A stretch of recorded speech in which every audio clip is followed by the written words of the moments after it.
लोगों का बहुत बहुत स्वागत। फतेहगढ़ एक बहुत प्राचीन नगरी है और राजपूत रेजिमेंटल सेंटर का फतेहगढ़ से एक बहुत अटूट रिश्ता है।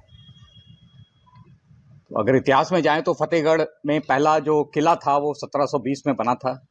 फिर ब्रिटिशर्स यहाँ पर तकरीबन 1770-80 में ब्रिटिशर्स यहाँ पर आए और जो पहला वॉर ऑफ इंडिपेंडेंस था उसमें जो भारतीय सैनिक थे उन्होंने इस किले पर कब्जा किया। उसके बाद 1921 में राजपूत रेजिमेंटल सेंटर फतेहगढ़ में स्थापित हुआ और तकरीबन पिछले 100 वर्ष से अधिक की अवधि में राजपूत सेंटर और फतेहगढ़ का साथ साथ विकास हुआ है।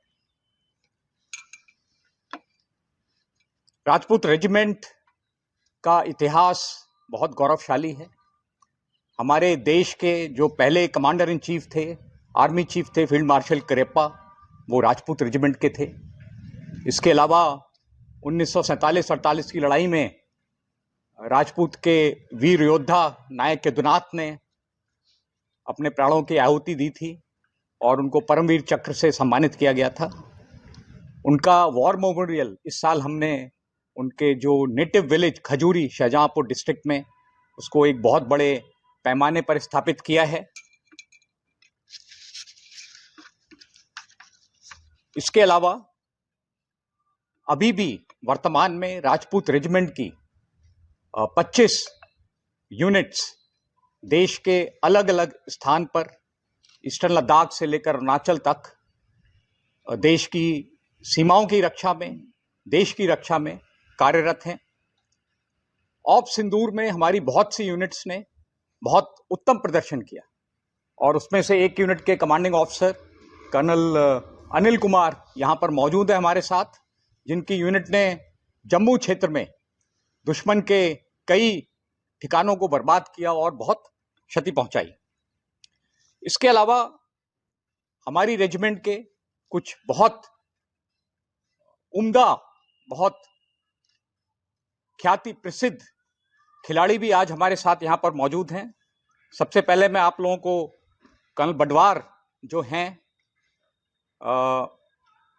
कृष्ण सिंह बडवार, ये लॉन्ग डिस्टेंस रनिंग के जितने भी रिकॉर्ड्स हैं हमारे देश के, वो कर्नल बडवार के नाम पर हैं।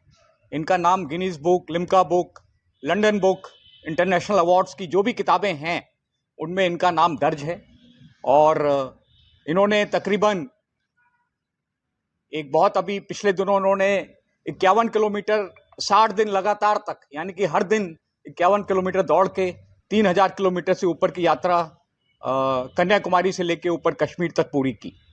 तो हमारे ये एक बहुत गौरवमयी राजपूत के सेनानी हैं। इसके साथ हमारे साथ मौजूद हैं सूबेदार पंकज, जो 10 मीटर एयर राइफल में चैंपियन हैं, यानी आज की तारीख में नेशनल रिकॉर्ड इनके नाम पर है और ये एशियन गेम्स और ओलंपिक्स की तैयारी कर रहे हैं। हवलदार कपिल, ये पैरा स्विमिंग में इनको पिछले नेशनल गेम्स में 3 गोल्ड मेडल मिले थे। नायक विक्रम, ये स्टिपल चेज में नेशनल चैंपियन हैं और ये अभी तैयारी कर रहे हैं एशियन गेम्स की और ओलंपिक्स की। अभी यहाँ पर राजपूत रेजिमेंट का बायएनुअल कॉन्फ्रेंस हुआ था। ये हर 2 साल में एक बार जो भी राजपूत रेजिमेंट के कमांडिंग ऑफिसर हैं वो एकत्रित होते हैं और रेजिमेंट की जो भी ऑपरेशनल, ट्रेनिंग, एडमिनिस्ट्रेशन से संबंधित विषय हैं उन पर विचार विमर्श करते हैं।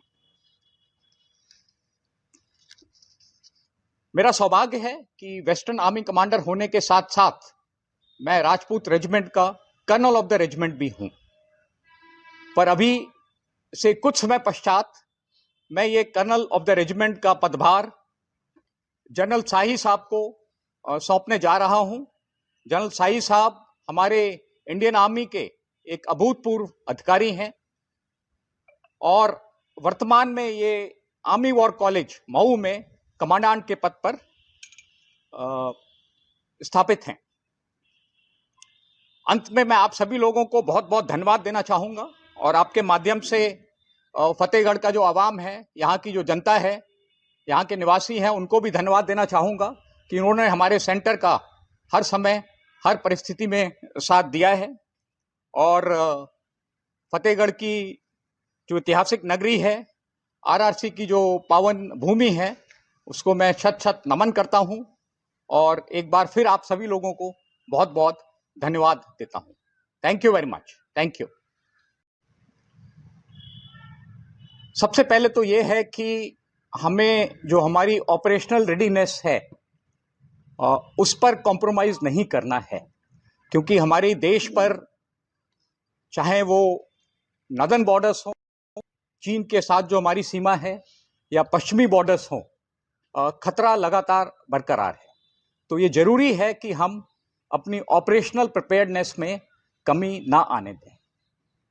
इसके साथ साथ एक संदेश और जो मैं हमेशा सेना को देना चाहता हूं और बतलाता हूं, वो ये है कि सेना में हमको अपना जो अपॉलिटिकल और सेकुलर कैरेक्टर है, यानी कि गैर राजनीतिक और गैर सांप्रदायिक, वो बरकरार रखने की जरूरत है और ये हमारी सेना की बहुत बड़ी ताकत है और इस पर हमें कायम रहना है।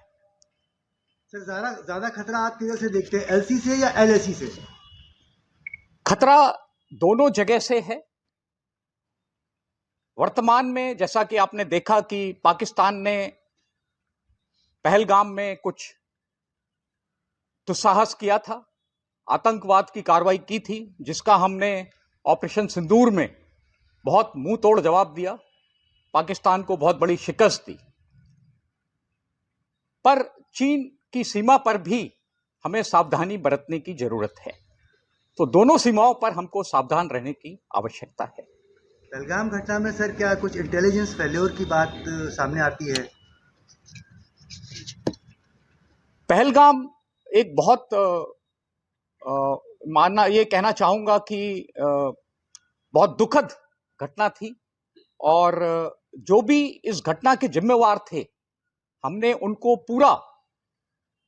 पूरी तरह से सबक सिखाया है। भले ही जिन लोगों ने इस आतंकवादी हमले को अंजाम दिया था, जो टेररिस्ट थे, उनको खत्म किया, और जिन लोगों ने इसकी प्लानिंग की थी और जिन्होंने इसका रूपरेखा रची थी, उनको भी हमने उनके हेडक्वार्टर्स में, उनके कैंप्स में जाकर बर्बाद किया। तो ये एक बहुत बड़ी सफलता थी भारतीय सेना की और हमारे देश की, जिस तरीके से हमने ऑपरेशन सिंदूर को में जीत हासिल की। ड्रोन वॉरफेयर के संबंध, ड्रोन वॉरफेयर अभी जो फ्यूचर की लड़ाई है, उसमें ड्रोन एक बहुत इंपॉर्टेंट भूमिका अदा करेगा। तो इसके लिए जरूरी है कि हम हर लेवल पर, यानी कि यहां पर हम अपने जो अग्निवीर को ट्रेनिंग दे रहे हैं, उसमें भी हम ड्रोन की ट्रेनिंग शामिल कर रहे हैं और हर लेवल पर हमें ड्रोन की लड़ाई में महारत हासिल करने की आवश्यकता है। ऑपरेशन सिंदूर में भारतीय सेना ने बहुत अच्छा काम किया है, आज भी उसके चर्चे हो रहे हैं। तो किस तरह से ये पूरा था, किस तरह से अंजाम दिया गया? ये देखो, ऑप सिंदूर तो एक नाम दिया गया था, क्योंकि पहलगाम में जिस प्रकार की कायराना हरकत दुश्मन ने की थी, उसका बदला हमें फिजिकल तरीके से और साइकोलॉजिकल तरीके से भी लेना था।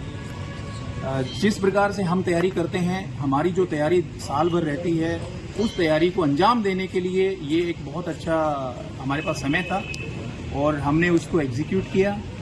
दुश्मन की 4 से 5 पोस्टें ऐसी हैं मेरे सामने, जहां मेरी यूनिट है, वहां से वो आतंकवादी अपने देश में दाखिल करता था और उनको फिर मैंने बर्बाद किया। मेरी यूनिट में काफ़ी ऐसे आले हैं, आजकल हमारे पास एडवांस वेपन सिस्टम है, जिनकी मदद से हम उसको चारों तरफ से ट्रैप किया, जहां से भागने की कोशिश की वहीं पे बर्बाद किया। अगर आप ये वीडियो YouTube पर देख रहे हैं तो हमारे चैनल को सब्सक्राइब कर बेल आइकन दबाएं और Facebook पर देख रहे हैं तो हमारे पेज को लाइक करें।